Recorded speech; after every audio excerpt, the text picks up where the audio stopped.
આટલું આપણે અહીંયા બહુપદી વિશે શીખ્યા કે જે તમારા પ્રકરણનું ટાઇટલ છે.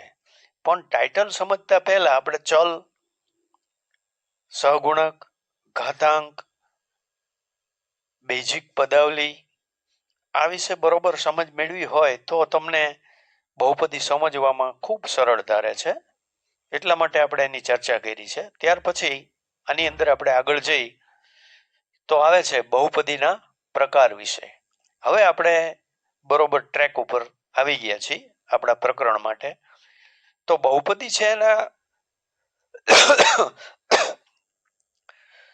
તો બહુપદી છે એના પ્રકાર મુખ્ય બે છે. એક પ્રકાર છે એ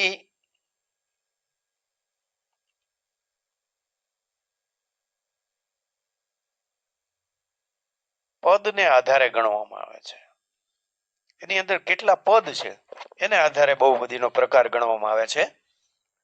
બીજો પ્રકાર છે એ બહુપદીના ઘાતને આધારે ગણવામાં આવે છે.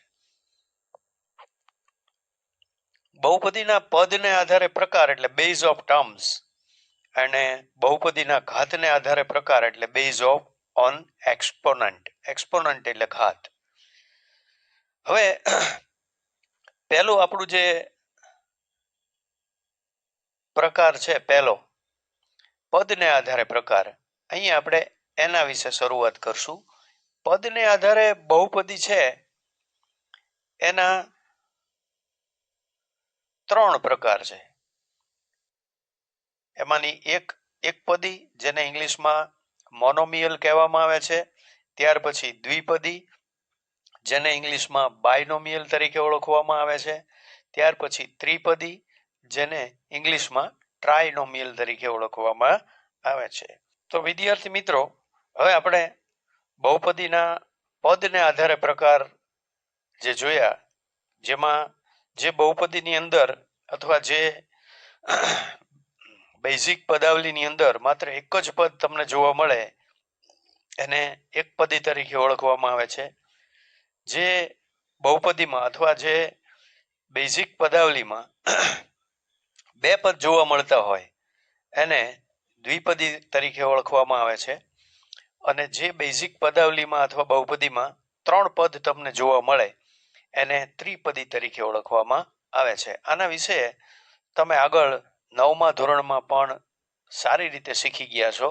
છતાં આપણે અહીંયા આગળ થોડી ચર્ચા કરી લઈ કે દાખલા તરીકે એનો પહેલો પ્રકાર છે એકપદી, જેને ઇંગ્લિશમાં મોનોમિયલ તરીકે ઓળખવામાં આવે છે. બરોબર. તો જે બહુપદીમાં માત્ર એક જ પદ જોવા મળે તમને એવી બહુપદી અથવા બેઝિક પદાવલી છે એને આપણે એકપદી એટલે કે મોનોમિયલ તરીકે ઓળખીએ છીએ. એનું આપણે અહીંયા ઉદાહરણ સમજીએ કે દાખલા તરીકે હું એમ લખું કે -3x અથવા 2x નો વર્ગ અથવા 5xy. તો આ ત્રણ જે મેં બતાવ્યા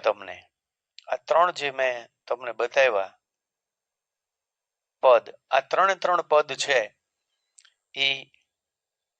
એની અંદર તમે જોઈ શકો છો માત્ર એક જ પદ છે.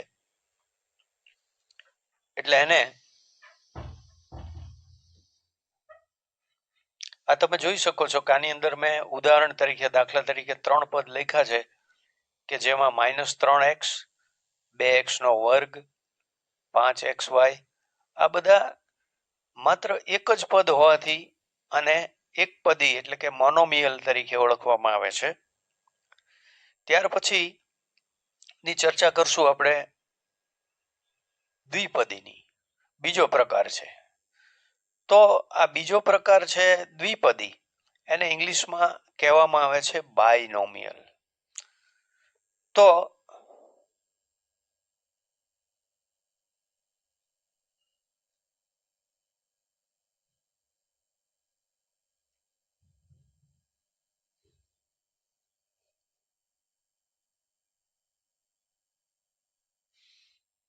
તો હવે દ્વિપદી એટલે શું?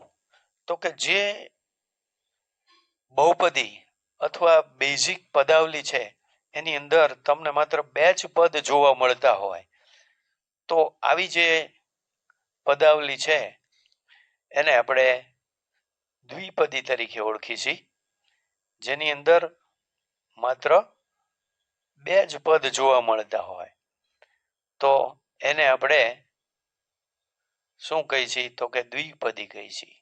અને આ દ્વિપદી છે એનો ઇંગ્લિશ શબ્દ છે બાયનોમિયલ. વિદ્યાર્થી મિત્રો, આ ગુજરાતી શબ્દની સાથે ઇંગ્લિશ શબ્દની હું ચર્ચા એટલા માટે કરું છું કે ધોરણ 10 પસાર કરી અને ઇનકેસ તમે સારા ટકા આવે અને ડિપ્લોમા એન્જિનિયરિંગ માટે જાઓ, તો આવા બધા જાણીતા હોય શબ્દો, તો તમને ત્યાંનું એન્જિનિયરિંગનું જે ગણિત છે એ અઘરું ન લાગે. એટલા માટે હું થોડી સાથે ઇંગ્લિશ શબ્દોની પણ ચર્ચા કરતો જઉં છું. હવે આપણે આ વાત સમજી ગયા કે જે પદાવલીમાં માત્ર બે જ પદ હોય એવી પદાવલી છે એને આપણે દ્વિપદી તરીકે ઓળખી છીએ. કઈ રીતે ઓળખી છીએ? તો કે દ્વિપદી તરીકે ઓળખવી છે. તો જે પદાવલીમાં માત્ર બે જ પદ છે અને આપણે દ્વિપદી કીધી, હવે ઈ દ્વિપદીનું આપણે એક અહીંયા ઉદાહરણ લખી છીએ કે દાખલા તરીકે p of x બરાબર 2x minus 6 આવું લખું હું, તો અહીંયા જોવા મળતું આ જે પદ છે આ પદાવલીમાં એ બે છે. એક પહેલું પદ છે 2x, બીજું પદ છે -6, અને એના સંયોજનથી આખી દ્વિપદી બને છે. તો આ રીતે આપણે દ્વિપદીની ચર્ચા કરી. તો આ 2x - 6 છે એ દ્વિપદી છે. ત્યાર પછી આપણે આગળ જઈ અને એનો ત્રીજો પ્રકાર છે એની ચર્ચા કરશું. હવે આપણે અહીંયા સમજવાનું છે. હવે મિત્રો આપણે ચર્ચા કરી છે ત્રિપદી, ત્રીજો પ્રકાર. ત્રિપદી એટલે શું? ત્રિપદી છે એને ઇંગ્લિશમાં ટ્રાયનોમિયલ તરીકે ઓળખવામાં આવે છે. તો જે બહુપદીની અંદર માત્ર 3 પદ જ હોય એવી બહુપદી અથવા બેઝિક પદાવલી છે એને આપણે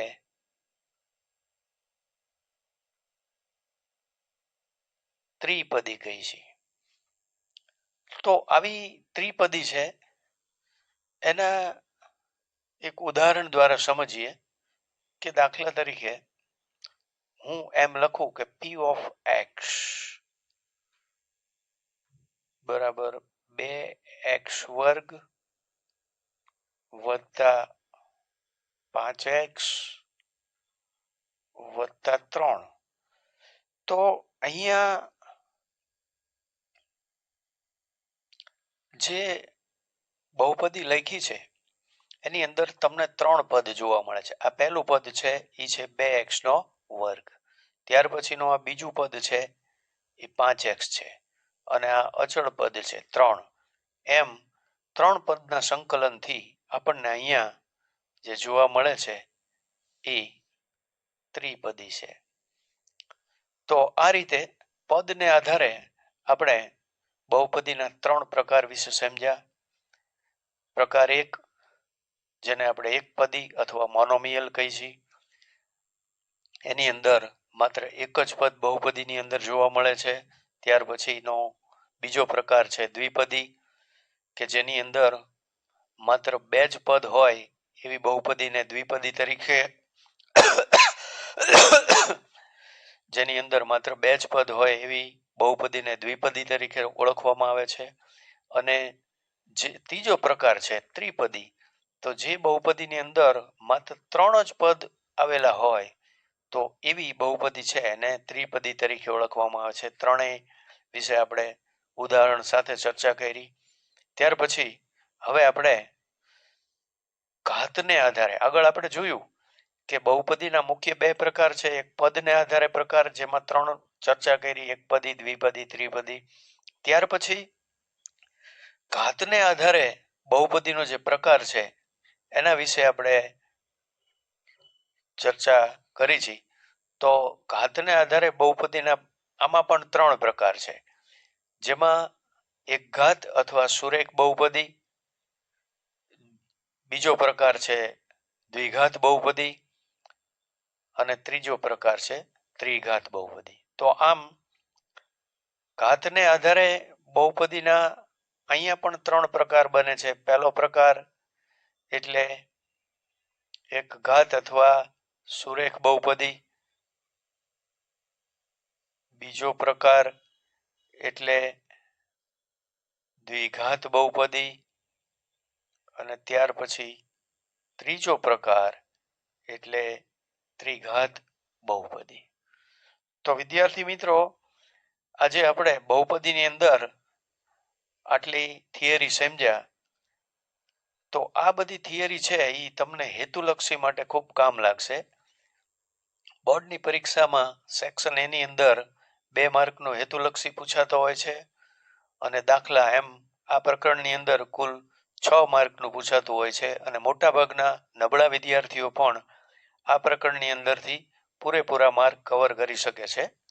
તો તમે પણ આની અંદર મહેનત કરજો. હું પણ તમારી માટે ખૂબ મહેનત કરીશ અને તમે તમારું પરિણામ ઉજ્જવળ લાવી શકો એવો સહકાર આપીશ.